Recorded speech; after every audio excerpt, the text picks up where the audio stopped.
Paris, nous retrouvons Dylan, l'adolescent en révolte. Il a toujours eu des problèmes de comportement, mais il est depuis peu devenu incontrôlable. Pour remédier à cette situation, ses parents ont fait appel à un psychologue afin qu'il puisse apprendre à gérer sa colère. Quand on vous agresse, comment vous réagissez? Bah mal. Mal? Pas comme ça donc? Non. Soit vous gardez sur vous, mais ça monte, soit vous explosez, et là c'est incontrôlable. Balancez-le moi, on n'a pas à vous agresser, ça je suis d'accord. Non, mais j'aime pas. Oh, eh bien, bon, super. Je voulais mettre le doigt sur quelque chose d'important, c'est que la colère, ça s'accumule. C'est-à-dire que si on vous agresse, de quelque manière que ce soit, ou vous vous sentez agressé, la colère augmente comme dans une cocotte minute, ou comme face à un barrage. Ça augmente, ça augmente, ça augmente, ça augmente, et quand ça sort n'importe où, à n'importe quel moment, et d'une manière incontrôlable. La colère, il faut la vider, il faut qu'elle sorte. Sinon, elle sortira de toutes les manières et vraiment mal. Après la théorie, il est temps pour Dylan de passer à la pratique. Vous allez prendre une cible.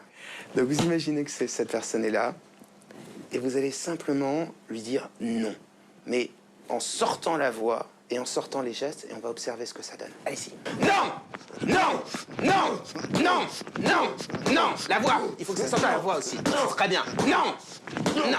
Non! Non! Très bien. Allez, on arrête 2 secondes. Mais j'aimerais que la voix sorte, c'est super. Plus vous allez sortir la colère par la voix et par les gestes, et plus vous allez vous vider. On vous dit colérique et violent, c'est vrai, mais vous manquez surtout vachement de confiance en vous. Et celui qui n'a pas compris ça, il vous a pas compris. Bah, c'est pour ça que je cogne, vu qu'en primaire, bah, je me faisais marcher dessus. Ouais. Et on se foutait toujours de ma gueule et j'en ai marre. Mes parents, je rentrais chez moi, j'étais en bleu, des bleus partout sur le corps. Ouais. Je me faisais taper dessus, mes parents, ils en ont eu marre. Et ils m'ont dit de me défendre et je me suis défendu.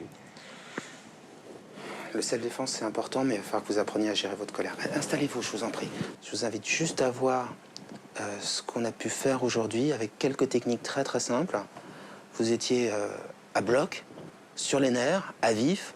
Vous êtes plus calme, plus cool, les muscles un peu endoloris, mais beaucoup moins en colère et beaucoup plus en sécurité. Ce qui veut dire que déjà, à ce niveau-là, vous êtes plus capable de gérer les conflits sans violence. C'était ma dernière tentative et j'espère qu'elle va super bien marcher. J'ai espoir dans cette psychologue. Je pense que lui va beaucoup aider Dylan et nous aider parallèlement, mon mari, moi et la petite aussi, Ludivine. Oui, alors? Bah, je pense que ça va bien se passer. T'es sûr que tu vas y arriver?